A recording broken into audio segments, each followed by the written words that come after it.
بسم اللہ الرحمن الرحیم۔ منتخب احادیث کلمہ طیبہ غیب کی باتوں پر ایمان سے پڑھا جا رہا ہے۔ حدیث نمبر 107، حضرت عائشہ رضی اللہ عنہا فرماتی ہیں کہ ایک صحابی رسول اللہ صلی اللہ علیہ وسلم کی خدمت میں حاضر ہوئے اور عرض کیا، یا رسول اللہ، آپ مجھے اپنی جان سے بھی زیادہ محبوب ہیں، اپنی بیوی سے بھی زیادہ محبوب ہیں اور اپنی اولاد سے بھی زیادہ محبوب ہیں۔ میں اپنے گھر میں ہوتا ہوں اور آپ کا خیال آ جاتا ہے تو صبر نہیں آتا جب تک کہ حاضر ہو کر زیارت نہ کر لوں۔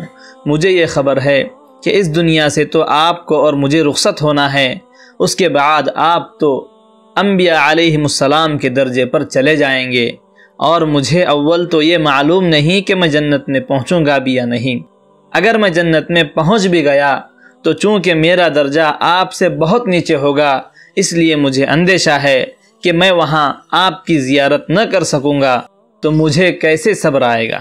رسول اللہ صلی اللہ علیہ وسلم نے اس کی بات سن کر کچھ جواب نہ دیا، یہاں تک کہ یہ آیت نازل ہوئی، جس کا ترجمہ ہے، اور جو شخص اللہ و رسول کا کہنا مان لے گا تو ایسے اشخاص بھی ان حضرات کے ساتھ ہوں گے جن پر اللہ تعالیٰ نے انعام فرمایا ہے، یعنی انبیاء، صدیقین، شہداء اور صلحاء، اور یہ حضرات بہت اچھے رفیق ہیں۔ عن ابی ہریرہ رضی اللہ عنہ ان رسول اللہ صلی اللہ علیہ وسلم قال من اشد امتی الی حبا ناس یکونون بعدی یود احدهم لو رآنی باہلہ ومالی۔ مسلم کی روایت ہے، حضرت ابو ہریرہ رضی اللہ عنہ سے روایت ہے کہ رسول اللہ صلی اللہ علیہ وسلم نے ارشاد فرمایا، میری امت میں مجھ سے زیادہ محبت رکھنے والے لوگوں میں سے وہ بھی ہیں جو میرے بعد آئیں گے، ان کی یہ آرزو ہوگی کہ کاش وہ اپنا گھر بار اور مال سب قربان کر کے کسی طرح مجھ کو دیکھ لیتے۔ عن ابی ہریرہ رضی اللہ عنہ ان رسول اللہ صلی اللہ علیہ وسلم قال فضلت على الانبیاء بست اعطیت جوامع الکلم ونصرت بالرعب واحلت لی المغانم وجعلت لی الارض طہورا ومسجدا وارسلت الى الخلق کافہ وختم بی النبیون۔ یہ بھی مسلم کی روایت ہے۔ حضرت ابو ہریرہ رضی اللہ عنہ سے روایت ہے کہ رسول اللہ صلی اللہ علیہ وسلم نے ارشاد فرمایا، مجھے 6 چیزوں کے ذریعے دیگر انبیاء علیہم السلام پر فضیلت دی گئی ہے۔ نمبر 1، مجھے جامع کلمات عطا کیے گئے۔ نمبر 2، رعب کے ذریعے میری مدد کی گئی، یعنی اللہ تعالیٰ دشمنوں کے دل میں میرا رعب اور خوف پیدا فرما دیتے ہیں۔ نمبر 3، مال غنیمت میرے لیے حلال بنا دیا گیا۔